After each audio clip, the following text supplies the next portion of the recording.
Now we're going to shift gears to our VC panel. We have over 6,000 people tuned in live at this point of time. So keep those amazing questions coming. With that, I'd like to introduce you to our moderator of the day, Director and Global Head of Cisco Security, M&A and Investment, Prasad Parthasarathy. Prasad, over to you. Thank you, Neetta. Boy, that was a super energizing conversation between G and Janie. I don't think I need coffee for the rest of the day. I'm super thrilled to be moderating the security panel for Magnetic Security 2021. We have an all-star panel and an exciting array of speakers. Just by way of introduction, I lead the cybersecurity venture capital and corp dev team. And this team's mandate is to really source and scale innovation happening outside the walls of Cisco in very tight collaboration with our security line of business under G's leadership. We do have a super active and high velocity M&A and investments program. Like Janie mentioned, in the first half of 2021 alone, we've done 5 to 6 investments, and that velocity would be unabated. The best part about my job is the opportunity to really partner with disruptive and cutting edge entrepreneurs, company builders, and investors. And with that, I'll transition to our panel very shortly. And I'll request each one of them to introduce themselves. But I also know that despite having the track record of Michael Jordan, LeBron James, and Steph Curry, each one of them also has the quiet demeanor and humility of Klay Thompson, which will really prevent them from brandishing their credentials. So I want to do some justice there. We've got one panelist who was a CISO of a rocket ship SaaS platform like Zendesk and was at the heart of Looker's $2.6 billion acquisition to Google. We've got another panelist who's got multiple unicorn investments under his name. And we've got a third panelist who became managing director at a tier 1 venture capital firm at a phenomenally young age. So it's just an insanely talented panel with a list of accomplishments to really be proud of.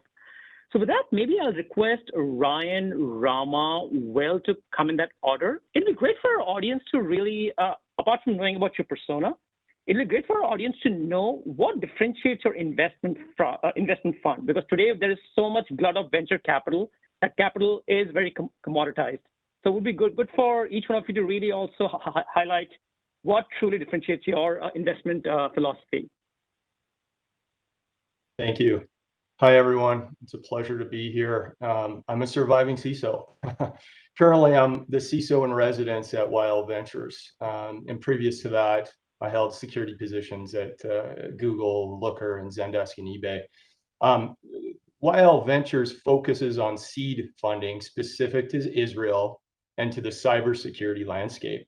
And as part of our model, we have about 100 industry-leading security leaders, including CISOs, that make up our venture advisors who provide that timely and expert feedback to our founders.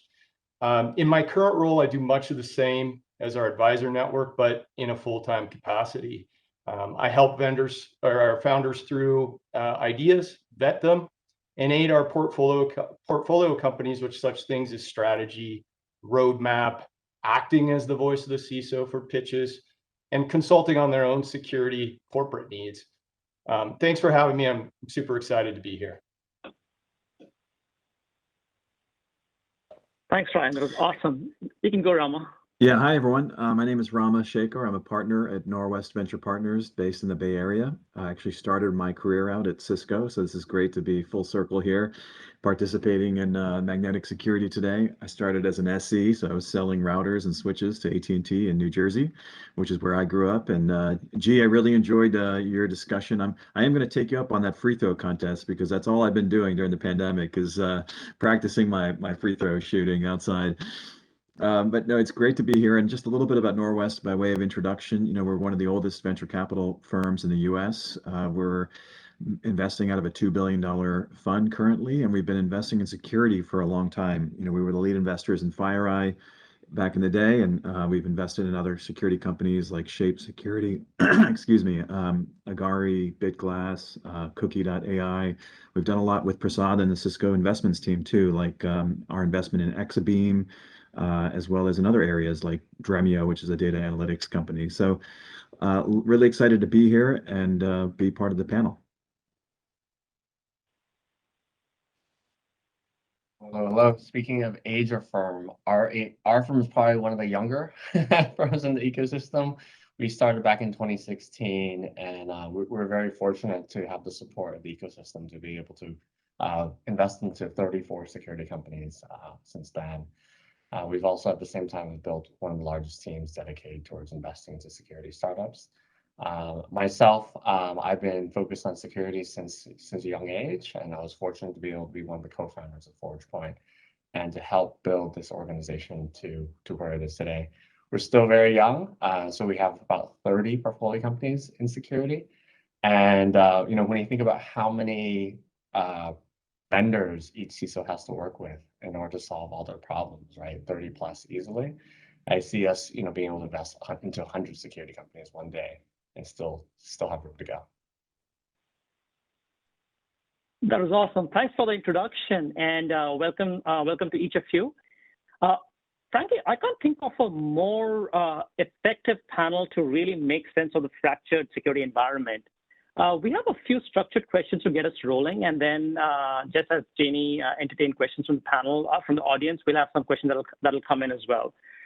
I guess to get us started, it'll be great to get your thoughts on the CISO survival guide that the four of us collaborated on. And I can, I guess, take a quick shot at it and then turn it over to the three of you. Maybe we'll do Will, Rama, and Ryan in that order. The one key takeaway for me was on the SASE topic. Like G mentioned, SASE is an architecture that, frankly, Cisco embraced even before it was a term.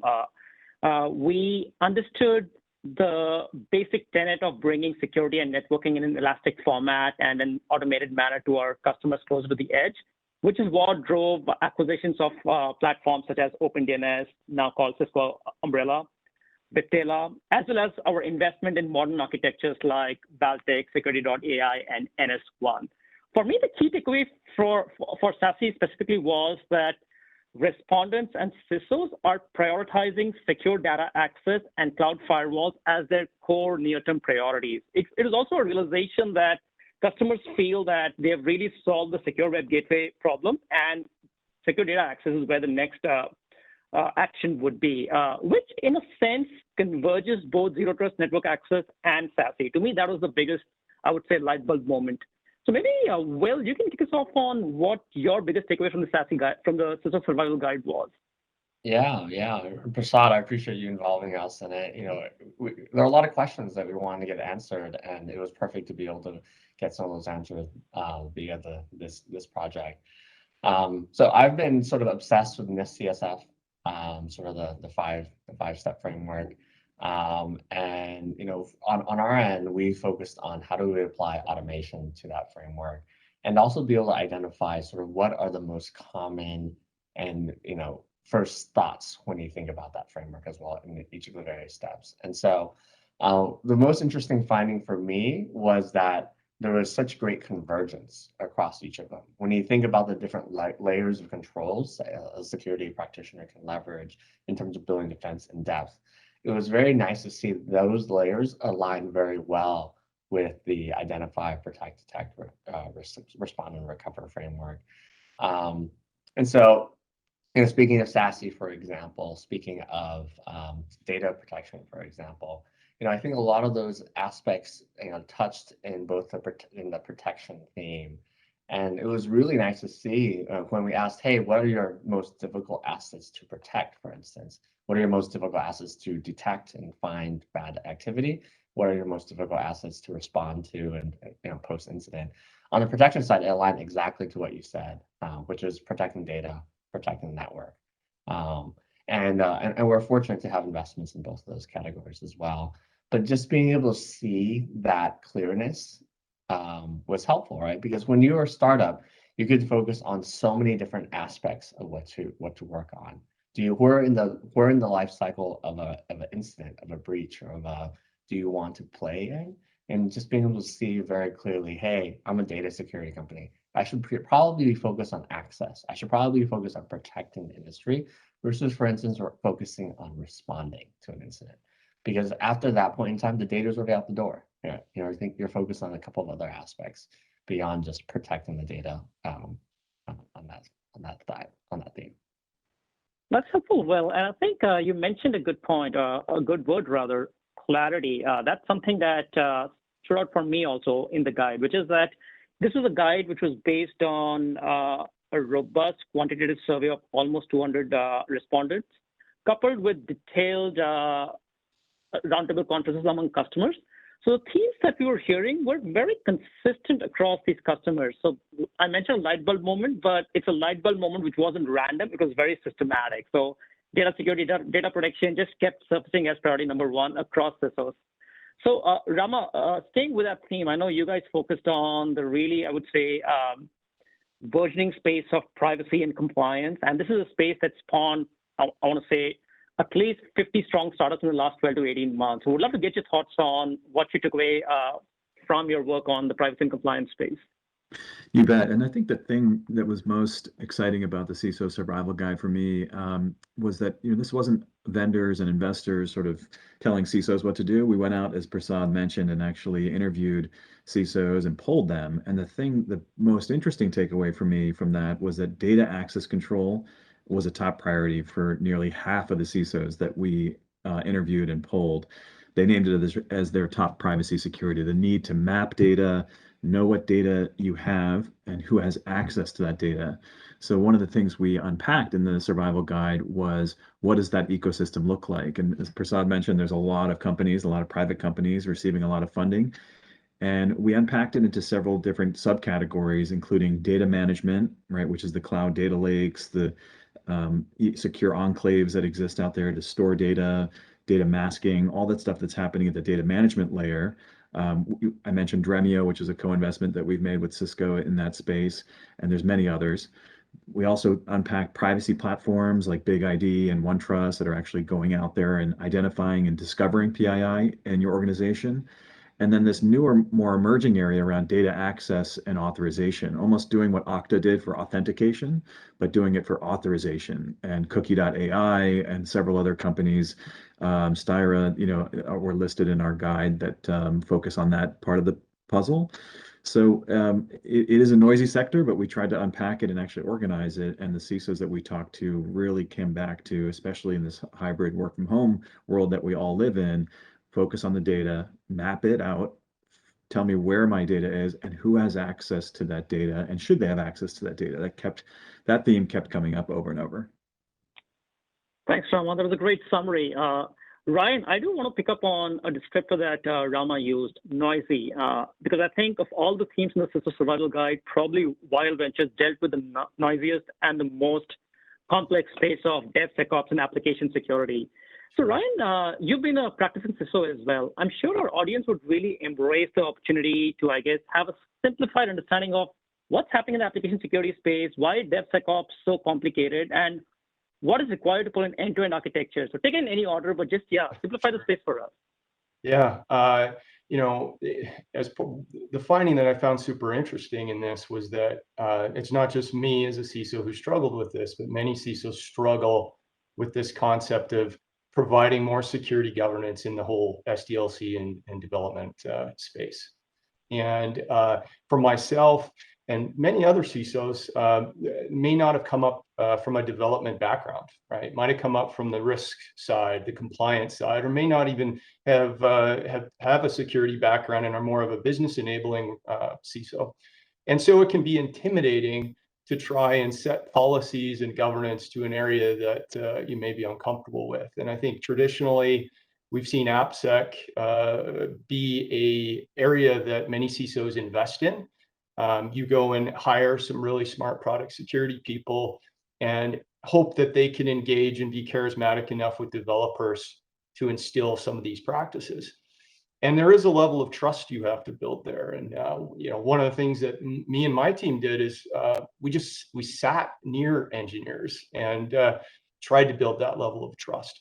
But when you think about the environment and where we have to go, ultimately, you want to give developers the power to operate their own tools and their own security tools while you provide that box that is that governance layer that says, here's the do not cross go aspects of what we're looking for. I want to see that you're doing the basics first, and I want to understand what those are, and then I want to augment those with better tooling in the space. And I think over the last few years, we've seen an enhancement in that area. We've seen tools that help with the CI/CD pipeline down at the infrastructure level. We've seen better abilities to detect for open source vulnerabilities in code, and then the transitory vulnerabilities that exist from that. Tools that help manage the portfolio of applications out there, and of course, APIs that was mentioned before. So it's a challenging space, but I'm hopeful about all the innovation we're seeing in these companies, and that it's providing the CISOs an ability to collaborate with developers like they've never had before, but also in a more trustworthy relationship rather than being the person on the hill just throwing stuff over the fence to them. Again, I think that's a very elegant summary of what's happening in the AppSec space, Ryan. And what I really like about the composition of this panel is that the three of you among yourselves bring the skill sets to augment and support entrepreneurs at every stage, from seed stage to the more growth stage fund that Forgepoint is now starting to raise. So I think you guys do provide an end-to-end picture. I think this was a great onboarding to our discussion. Maybe it'd be good next to just zoom out from the CISO Survival Guide and I guess shine light more broadly on what's happening in this space. So Will, let me come to you. I know you and Ryan recently went to Black Hat. We made a very strong case, but we got slapped and we were totally grounded. So I'll hold that against my boss. But would love to hear from both of you on what you saw at Black Hat and what the key, I would say, takeaways from your standpoint were. Yeah. Well, not to make things worse, Prasad, but so far, I don't think I've heard of a confirmed positive case amongst the people that I spent time with. So did not super spread, very, very luckily. And we've taken multiple tests as well. I think the nice thing about being focused on ecosystem for so long and building so much scale is that we also get the opportunity to bring people together, build communities. And that's something that I've been doing for a long time. And the reason why I'm bringing that up is because I got the opportunity to see how each of these communities reacted to Black Hat, reacted to COVID. And what I'll say is just based on high level looking at the data, probably only about 20% of all portfolio companies or startups actually came to Black Hat this year. But in comparison, still 50% of the security practitioners still came. And so there are actually some really good opportunities where there are actually more practitioners than vendors this year at Black Hat, which was really nice to see. And then the other thing that I thought was interesting on the data side was looking at VCs as well. I probably estimate about 50% of VCs still came this year as well. And so I think in this year, the vendors sort of shot themselves in the foot a little bit and didn't come because they're like, no one's going to be there.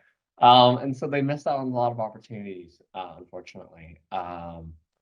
Considering that dynamic, there's still a lot of great energy, still a lot of interest and passion, despite everything that people threw at us, right? Like for instance, DEF CON, you not only need to be vaccinated, but you need to have your physical card with you in order to get into the conference. But I think what it also demonstrated is just the resilience, the passion, and the interest in the cybersecurity ecosystem.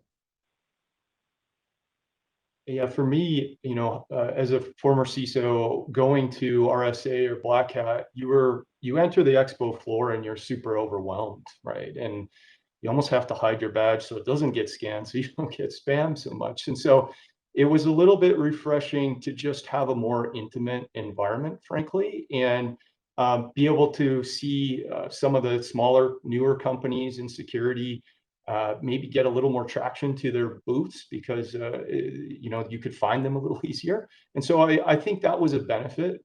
I've also heard from other people that have said, yeah, the smaller size, it felt like Black Hat of old, which was interesting to hear.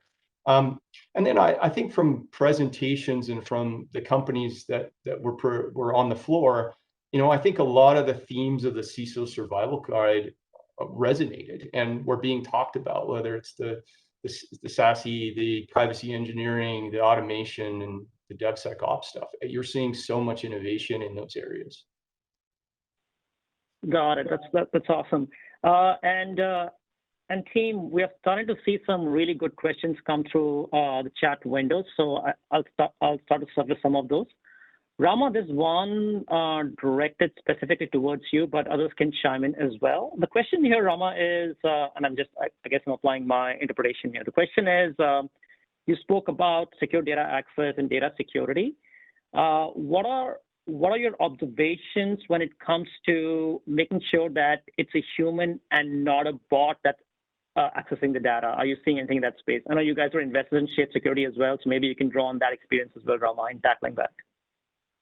Yeah, it's a great question. I think, it started with Shape Security, which was sort of an evolution of the WAF market, right? In this AppSec market, it's kind of turned into alphabet soup, admittedly, just like a lot of other cybersecurity areas.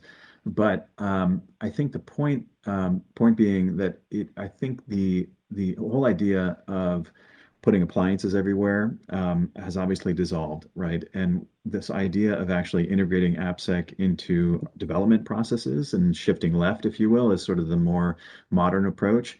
And I think whether it's WAF or bot detection or any number of AppSec approaches, what's the biggest trend I'm watching is this evolution from hardware appliances to virtual appliances, and now integration into development processes, right? Whether it be scanning code or actually looking at how these vulnerabilities are actually introduced in the first place.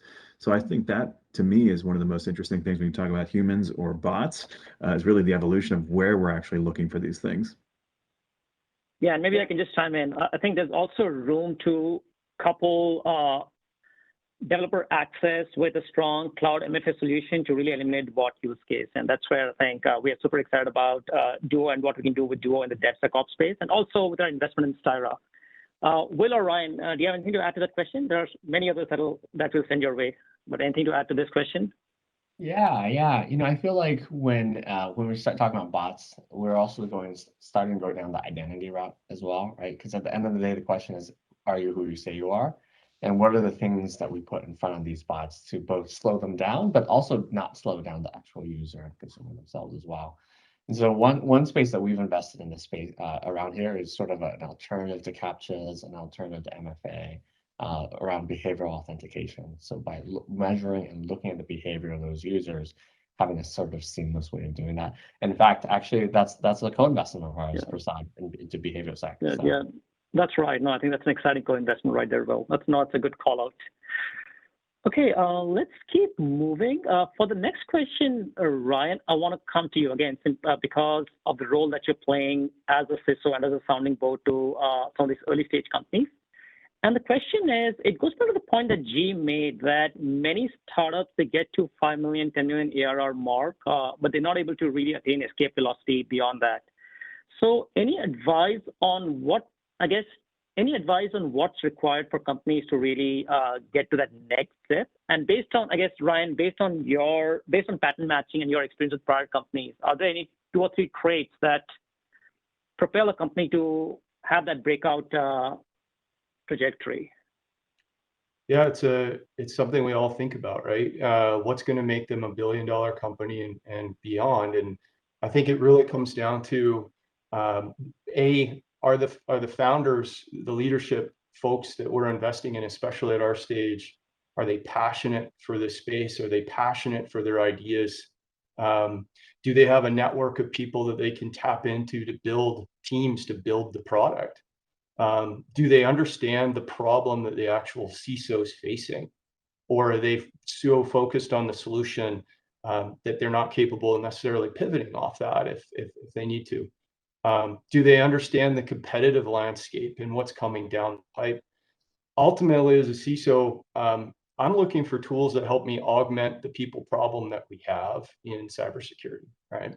And so tools that will help prevent versus just detect, things that will speed up and allow the computer and the analytics that it can provide faster than a human brain to take away some of the more medial tasks away from our valued analysts.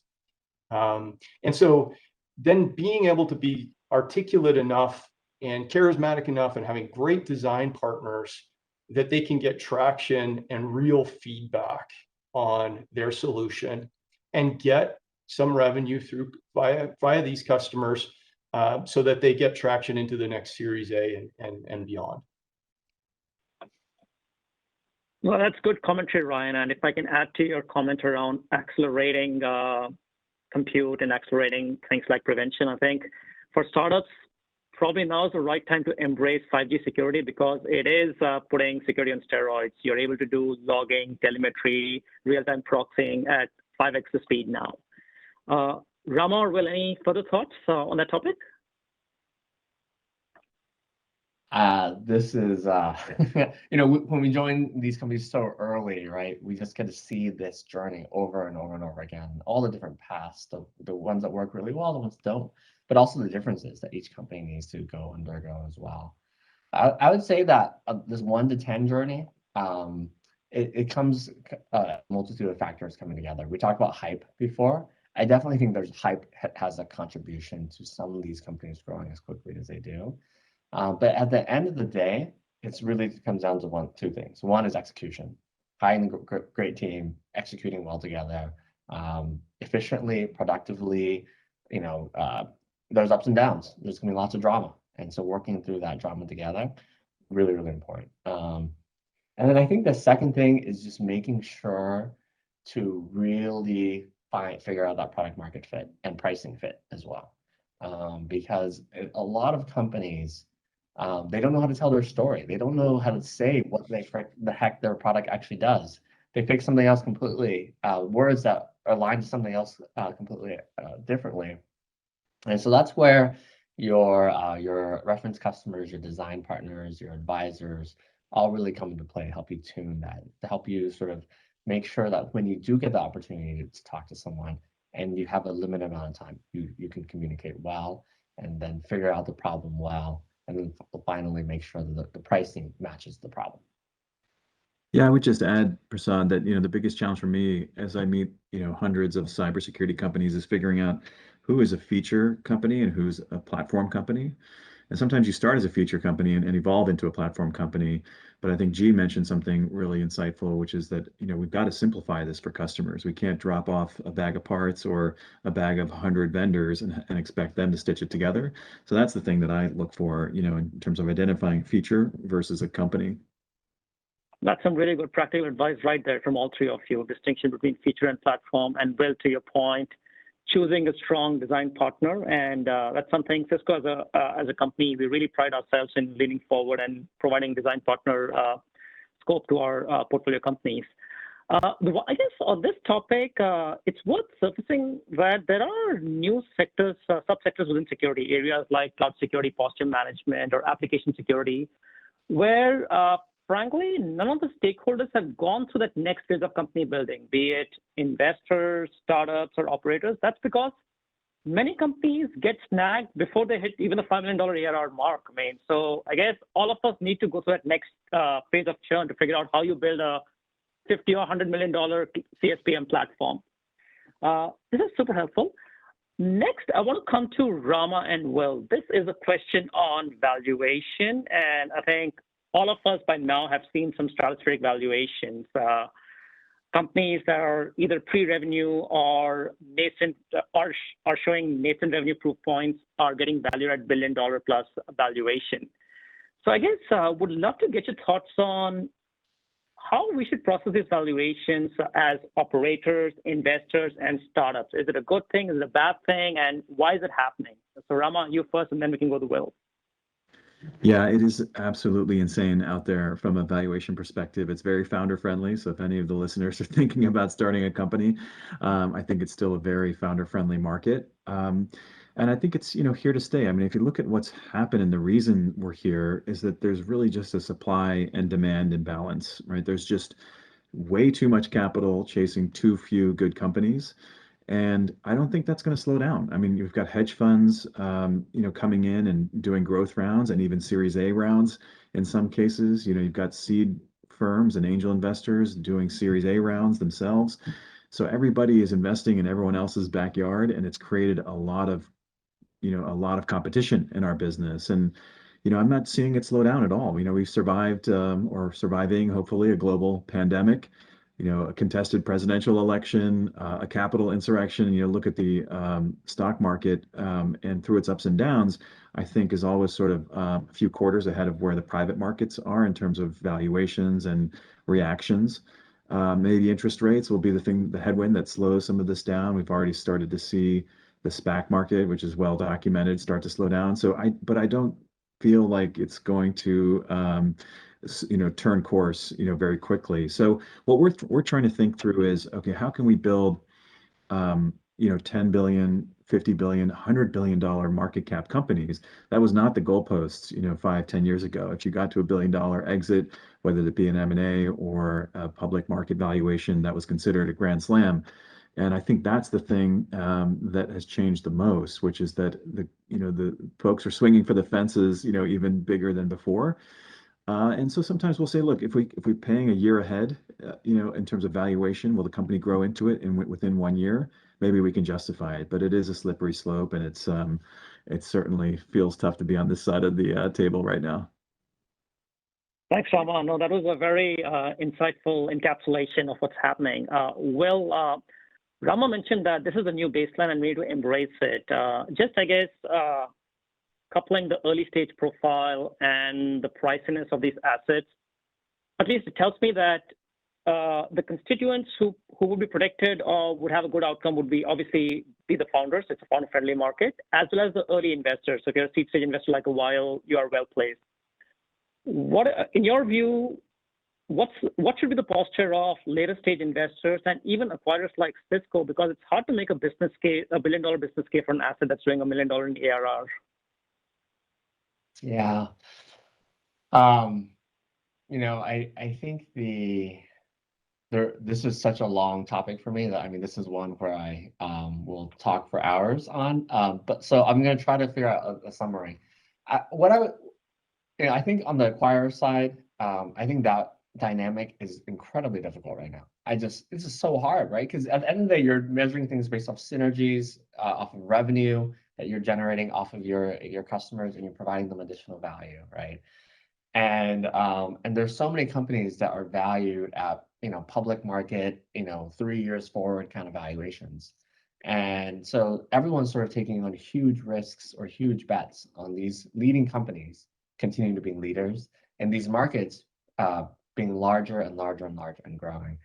I think it reminds me a little bit of sort of something I learned early on as a fundamental investor from Warren Buffett, which is basically around, he measures the valuation growth of the market versus GDP growth, right? And GDP growth is growing more than the market, then more likely there's probably some really great assets to invest in, and vice versa. And what we've seen is pretty okay GDP growth over the last 5 years, but phenomenal rocket ship valuation increases, right? And so on my end, I think that it just creates a lot of noise and a lot of difficulties. There's a lot of questions. There's a lot of investments that aren't obvious, no-brainers. But the good thing is when you focus and specialize, is that you can find these white spaces. And Cisco being the position that you have, you can also find these white spaces as well, where your customers are saying, hey, I'm ready to do a bunch of replacement, or hey, I'm ready to increase my budget for this problem, and no one else has seen it yet. And there might be some great assets to either invest in or to acquire in those situations. And so I think that's sort of the continued work that we as investors have to do, is to continuously find these spaces and companies and teams, and finding all these things that match up together at once is certainly not easy, but it is still possible.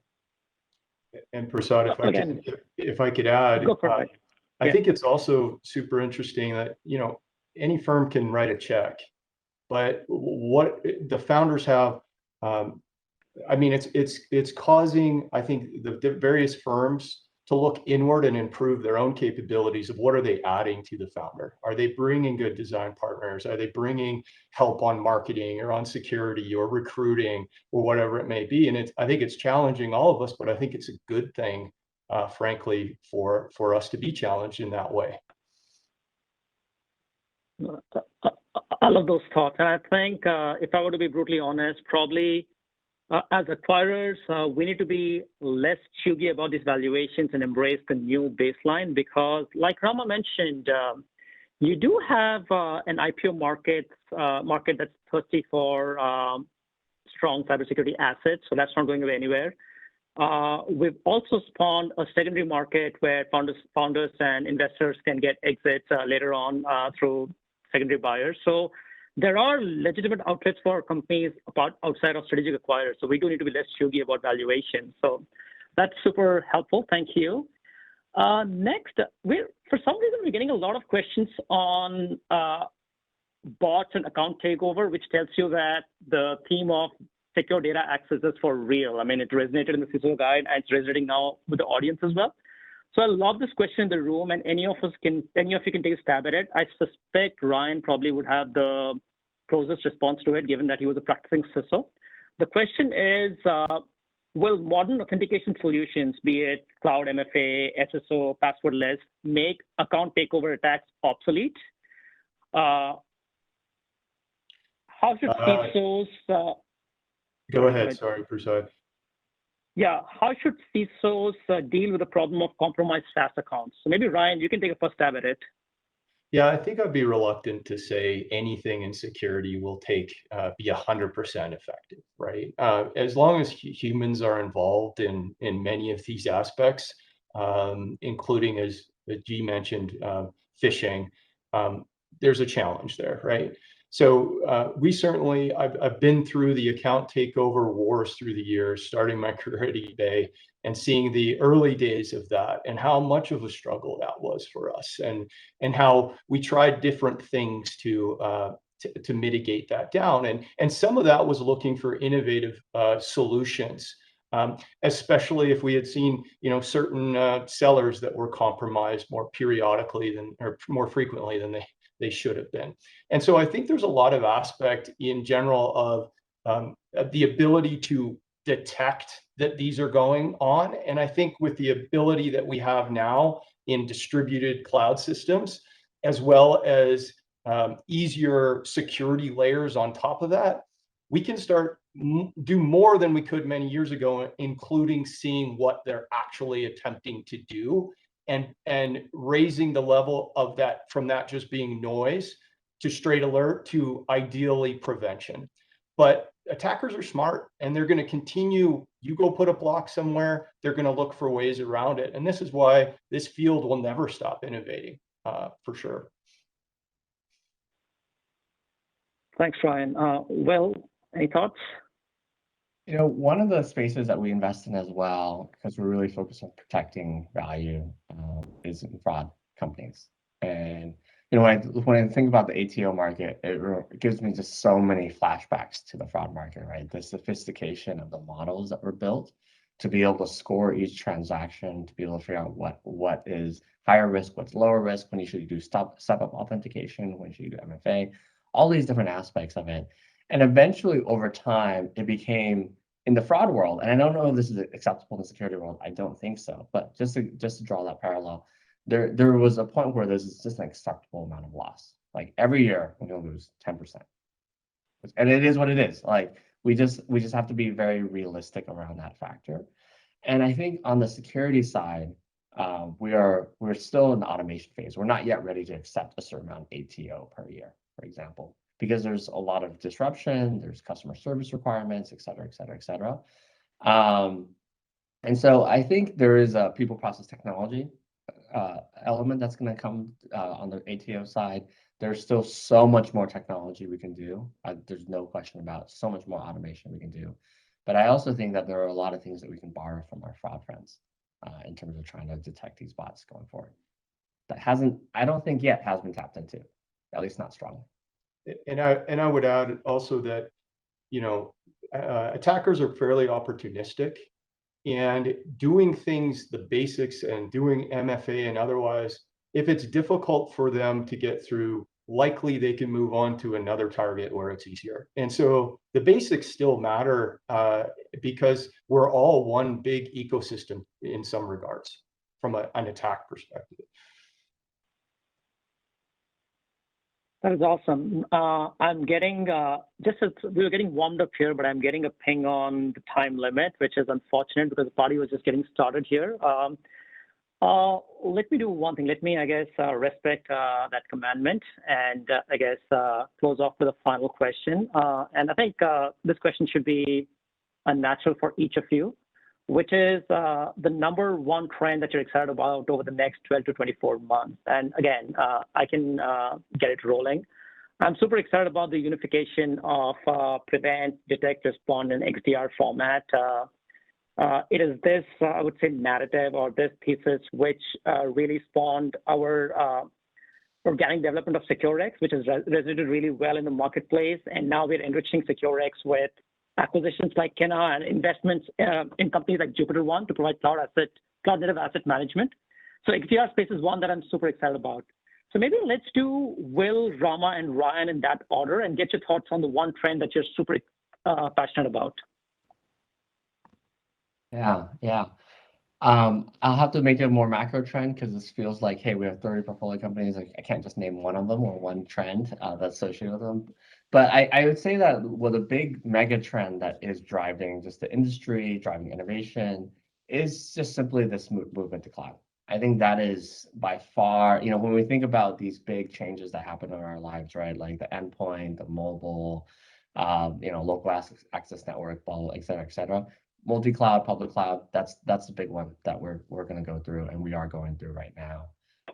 And so when we apply that lens, I think that there's just so much opportunity. Like every single control that we've thought about in the past can be applied to this cloud world in a different way. And it will be applied to the cloud world in a different way.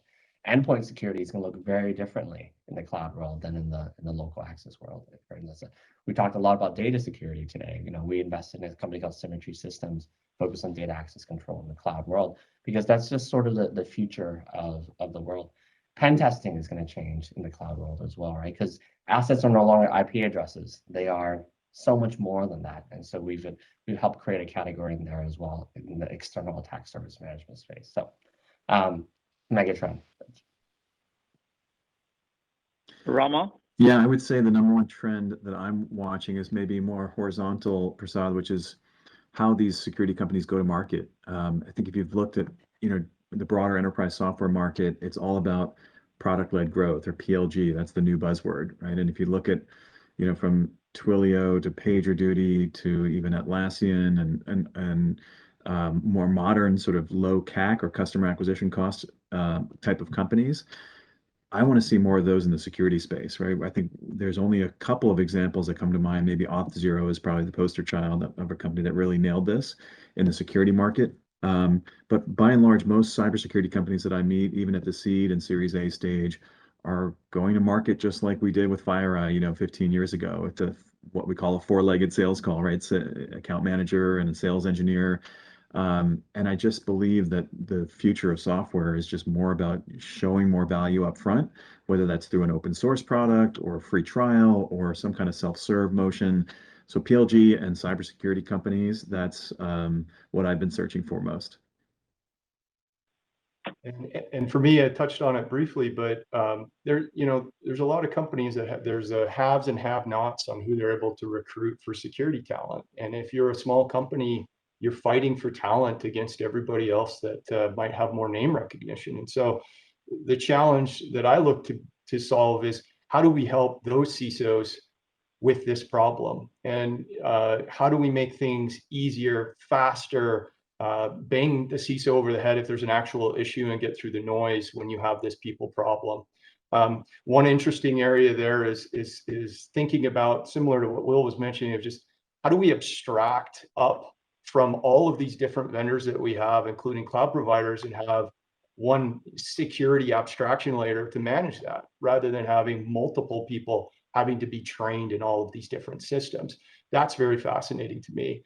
Connections between companies. So, we had the firewall, we kept everything in our firewall, then we expanded into cloud, and now our cloud is our vendor's cloud, our supplier's cloud. How are those APIs managed and all that interconnectivity? So moving in a way that we can see things quicker and prevent things faster. Ryan, Rama, well, thanks for making time. This was an awesome panel.